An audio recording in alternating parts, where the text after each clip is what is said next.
ನಮ್ಮ ಹೆತ್ತಿ ತಾಯಿ ಬಗ್ಗೆ ಹೇಳ್ಬೇಕಂದ್ರೆ ಭಾಳ ಐತಕ್ಕ. ಅವರು ತುಂಬ ಕಷ್ಟಪಟ್ಟು ನಮ್ಮ 11 ಮಕ್ಕಳು ಸಾಕ್ಯಾರಕ್ಕ. 11 ಮಕ್ಕಳೊಳಗೆ 2 ಮಕ್ಕಳು ತೀರ್ ಹೋಗ್ಯಾರ.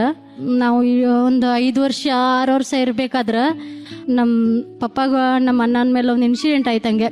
ಅವ್ರು ನಮ್ಮ ಜೊತೆ ಇರಲಿಲ್ಲ. ಅವಾಗ ಒಂದು 5-6 ವರ್ಷ ನಮ್ಮನ್ನು ಬಿಟ್ಟು ಇದ್ರು. ಅವಾಗ ನಮ್ಮ ಅಷ್ಟ್ರೂ ಸಾಕಿದಕ್ಕೆ ನಮ್ಮವ್ವ ಎಷ್ಟು 9 ಮಕ್ಕಳನ್ನ ಸಾಕಿದ್ಲಕ್ಕ. ಅವಾಗ ನಮ್ಮವ್ವ ರಾತ್ರಿ 1-2 ಗಂಟೆಗೆ ಅದು ಒಂದು 8 ಕಿಲೋಮೀಟ್ರ್ ಹಾದಿತ್ತಕ್ಕ ಬೆಳಗಾವ್ ಹತ್ರ. ಅದನ್ನ ನಡ್ಕೋತ ಹೋಗ್ತಿಳಕ್ಕ. ನಮ್ಮನ್ನೆಲ್ಲರನ್ನೂ ನಡ್ಸ್ಕೊಂಡು ಕರ್ಕೋತ ಮತ್ತು ಒಬ್ಬರನ್ನ ಇಲ್ಲಿ ಕುಣಿಸ್ಕೊಳ್ಳೋದು, ಒಬ್ಬರನ್ನ ಇಲ್ಲಿ ಹೆಗಲ್ ಮ್ಯಾಗ ಕುಣಿಸ್ಕೊಳ್ಳೋದು, ಕಾಲು ನುಸಕತ್ರ ಹಂಗೆ ಕುಣಿಸ್ಕೊಂಡು ಹೋಗ್ತಿದ್ಲಕ್ಕ ನಮ್ಮವ್ವ. ಆಕಿ ಭಾಳ ಅವಾಗ ಹಗಲಿ ರಾತ್ರಿ ಹತ್ತು ಕಳೆದು ಕಷ್ಟಪಟ್ಟು ನಮಗೆ ಆಕಿ ಒಂದು ಹೊತ್ತು ಕುಳ್ಳು ಬಿಟ್ಟು ನಮಗೆ ಕುಳ್ಳು ತಿನ್ನಿಸಿ ಸಾಕ್ಯಾಳಕ್ಕ. ಆಕಿ ಇವಾಗಾದರೂ ಆಕಿಗೆ ಒಂದು ಸಮಸ್ಯೆ 2 ಸಲ ಹಾರ್ಟ್ ಅಟ್ಯಾಕ್ ಆಯ್ತಕ್ಕ ನಮ್ಮವ್ವಾಗ. ನಾನು ಹಡ್ದಾಗ ಆಯ್ತು ರೀ. ಆಕಿ ನಮ್ಮವ್ವ ದವಾಖಾನೆಯಾಗಿದ್ರು ನಾನು ನೋಡುವಂಥ ಪರಿಸ್ಥಿತಿ ಆಗಲಿಲ್ಲ.